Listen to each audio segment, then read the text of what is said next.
from a big family, but they were not Christians. I'm sure all of our parents have told us you shouldn't steal, you shouldn't take something that doesn't belong to you. Well, his parents had raised him telling him the same thing.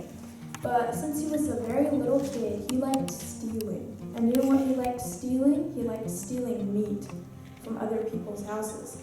So they didn't really have like locks at their doors because they all lived in huts because it was from a village.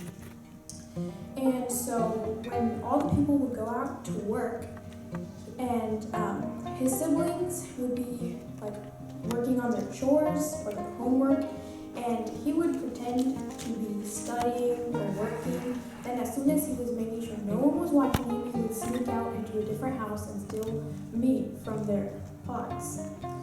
And that's what he would do every single day. And people would say, "Who stole my meat?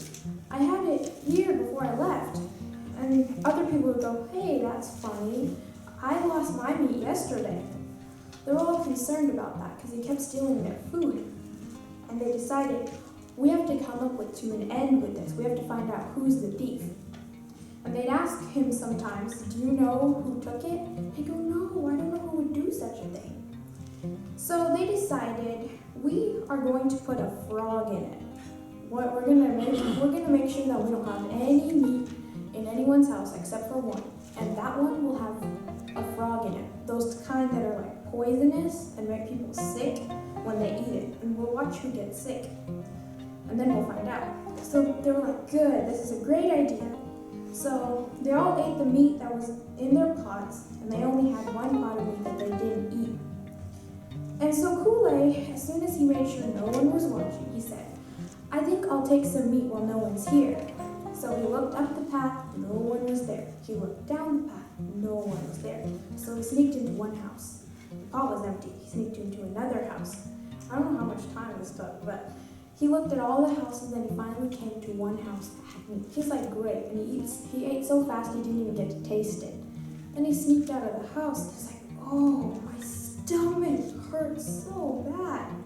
It was terrible pain. Pain right in the middle of his stomach. So he started to cry. He was like, "My stomach hurts.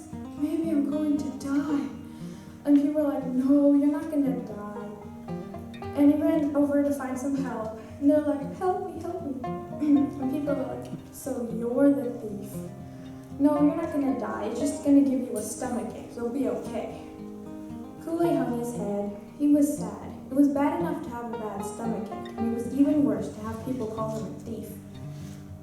But he only got sick enough to make him always remember that one gets into a great deal of trouble when he steals. He also found that a boy or a girl can't do anything wrong in secret and then keep it a secret for very long. Now we have a Bible verse. It says, you shall not steal, nor deal falsely, nor lie to one another. And that's found in Leviticus 19, verse 11. So what we can learn from this story is that we're not supposed to do wrong. And even if we do it in secret and we think no one's watching, we will get caught one day. If not here on earth, then when Jesus comes again.